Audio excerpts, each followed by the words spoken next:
mapagpalang araw po sa ating lahat. Guys, samahin niyo muna ako ng pagrorota ko, no? Pagrorota ng pamimiling sirang alahas na may kasamang pag-i-scout. Mambubundok tayo. Mambubundok ba? Hindi naman pala. Parang baybay dagat ito, guys. Sa lugar ng Binsons. Samahin niyo ako, Guys, nakasakay na tayo ng tricycle. Medyo malayo-layo itong ating po. Kaya sasamahin mo ako kung sinakwan.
Yan guys, dito ako magrorota.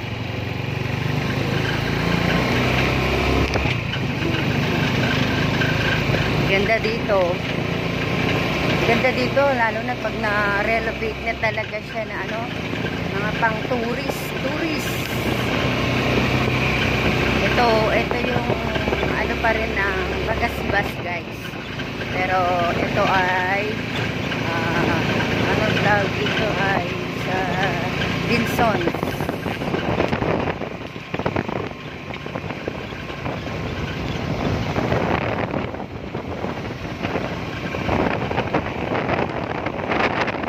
Balik ko dyan guys, walang sasakyan, lakad lang tayo, lakad. Hi guys, nandito na ako sa pinaka-base ng aking rota, no? So igagala ko muna kayo at napakaganda ng tanawin. Nandito ako sa baybay dagat. Masarap tumambay pag meron kang iniisip. Pero hindi sa ganitong oras kasi masarap tumambay. Magiging magiging neg-neg ka. So igagala ko kayo at papasyon na rin. Dito ang aking base ngayon ng pagrorota. Ayan siya. Ayan. Nagmula ako doon. Ang magiging problema ko lang guys sa ngayon, pagbalik ko, as in wala akong masasakyan. Ganda ng bangka guys. So puno yun na naman. Nakikita niyo ba?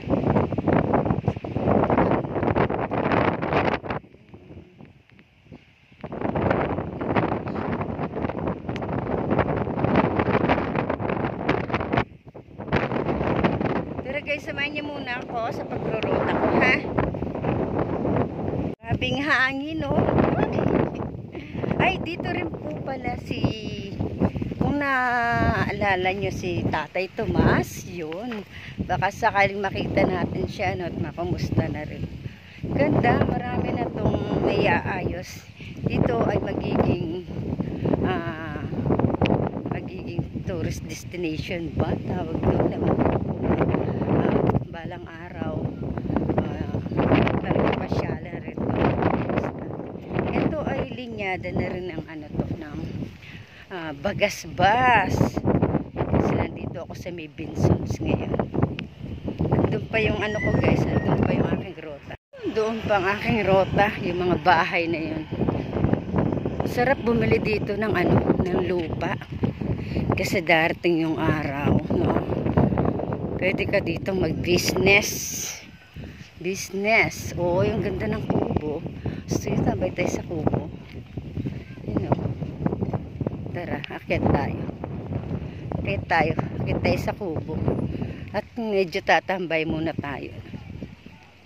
Tambay muna tayo. Medyo mataas to, oh. Tara. Akit tayo, guys. Tara, tara. Ay, Diyos ko. Bigat. Yan. O, diba? Ganda, tambay-tambay. Pagod ako mamaya na paglalakad. Dito muna ako tatambay. Yan, o. Oh. Pak na pak. Overlooking. Kaya masarap dito bumili ng pwesto. Ng lupa. Balang araw, pakikinabangan mo rin siya, guys. Tignan nyo naman ang view. Marerelax ka. Kagaya ko, pag stress ako, dito lang ako tatambay. Diba, guys? And guys, ito yung pangunahing kuhanan ng tubig nila dito, no? Dito sa may Mantigbi. Yan si ate, oh. Tignan natin gaano siya kalalim, guys. Ano to, ate? Pang ano lang? Pang laba? Opo, panglaba. Panlaba. Tapos, hindi siya pwede sa ng mga pangkain. Pangsain. Ay, pwede siya? Anong lasa? Po, pero pang inom hindi. Ah, sa pangkain pala pwede, guys. Makikitabi-tabi po. Yun, oh guys, so lalim. Yun. Ilan taon na po ito, ate? Na nakaganyan. Pero inabot mo na siyang ganyan? Andito ka? Inabot. Isang taon pa na ako dito. Ay, taga-san ka? Negros po. Layo, ba't ka nakarating dito sa Negros? Taga Negros daw si... Anong pangalan mo, ate? Rochelle. Rochelle, dito ka nakapag-asawa? Saan sa Negros? Kabankalan City. Baka meron tayong mga kababayan na nanonood dito o yung mga ka-YouTuber, mga kaibigan. Bumati ka sa lugar nyo, ate Rochelle. Bumati ko, pagkakataon mo na, malay mo, makita ka ng mga relatives mo doon. Alam ka na nandito ka? Namang. Oh, wow. Bati mo muna sa lingwahe nyo. Oh. Nakalimutan ko na. Nakalimutan mo na. Ang lalim, guys. So, tignan mo. Grabe. Galing. Ang ganda. Oh, sige. Ito yung bahay ni Tatay Tomas, no? Kukumustahin ko sana. Wala daw siya. Nasa bayan. Nasa daet. Si Tatay Tomas, kung naalala nyo, yung natutulungan nila Kuya Val Santos Matubang. Yung may saklay. So, kukumustahin ko ang bahay niya. Okay na. Ano pangalan ng nag-ayos, ate? Guys, si Espanyol daw. Okay na.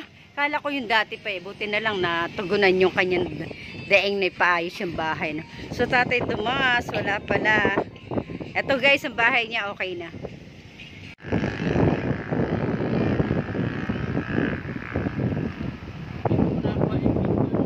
Alin? So guys, tapos na akong magrota. Ito na yung magiging sakripisyo ko dito. Yung wala kang service, tapos walang tricycle na dadaan. Kasi bihira lang. Maganda tong tambayan. Promise, napaka-refreshing. Kaya lang kagaya ko, nagro-rotar din lang ako. Kaya, sakripisyo. Sakripisyo, dahil pa naman mag-iinom din niya. Dahil pa naman nag-iinom. So, hindi ko na lang sila pinapansin. Dead makunwari. Kunwari, feeling close sila eh. Pero hindi ko sila pinapansin. No? Yeah, pero okay na yung mag-iingat ka. Ito guys, ang magiging problema natin. Yan. Simula doon, hanggang dito, hanggang doon. Hanggang labasan. Grabe yung sakripisyo. Wala kasi nagbabakasakali ako. Kasi yung iba doon, ang kinabubuhay nila ay nagbubungkal ng mga basura. Kaya ang nangyayari doon, kaya ako sila pinupuntahan. Kasi nga po, nagbabakasakali ako. Ganda guys, oh. Ganda.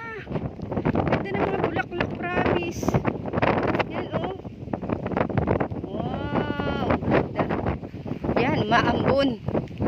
Maambon. Huwag na sanang umulan at sobrang init. Okay na itong ganito. Medyo makulimlim. Para kahit maglakad ako ng malayo, hindi ko siya mararamdaman ng sobra yung pagod, no? Kasi layo. Grabe, lalakarin ko hanggang doon. Sana nawa ay may biglang dumaan or maghatid dito ng pasahero, no? Para lang makasakay ako. Binabili man din ako, guys, silver, scrap at buo. Nabili ko. Tsaka cellphone. Okay na din siguro. So, lilipat ako ng baryo. Baryo, ano lang, barangay lang. Kasi, ano din to, Binsons din yon. Lilipat lang tayo, guys. Samahan nyo ako, guys, sa aking paglipat ng rota, ha. At samahan nyo ako hanggang sa matapos ako, guys. Ganda dito, promise. Ayun, guys, sobrang ganda. Grabe na, guys, ang nilakad ko, nakarating na ako sa pinakasentro niya. So, wala pa rin. Yun pa, grabe, lalakarin ko yun, Hihintay muna ako ng konting minuto, baka sakali may maligaw na tricycle, Sana, Diyos ko, Ama. Kayo ay mag-utos o makapagpaisip na pumasok dito ng tricycle at nang ako po ay makasakay na at medyo pagod na rin ang kakalakad. Makakaunti pa lang po ang nabibili ko, so dapat kailangan pa natin na nag-ibang rota. Salamat po. Ay, thank you po. Medyo wala pa pong tricycle. Hi, tita. Good morning. May nag-invite sa akin na may nag-invite sa akin para umupo muna at napakalayo nga naman ang nilakad ko eh. Ay, may sumba kayo, tita? Ay, wow. May mga sumbatik pala dito, mga magagandang tita. So guys, ayan, kung nakikita nyo napakalinis, walang mga sasakyan na dumadaan. Kaya maghihintay-hintay tayo ng konting minuto, baka sakaling may maligaw, sakay na lang tayo. Yun mga kalingap, support po natin yung channel po ni Vilma Antonio Vlog, yun sa mga subscriber po natin, pwede po nyo mapuntahan to. Isa rin po charity vlogger mga kalingap, na tumutulong din po sa napakagandang programa ni Kuya Bal Santos Matubang. Support po Vilma Antonio Vlog. Salamat Thank you so po. much.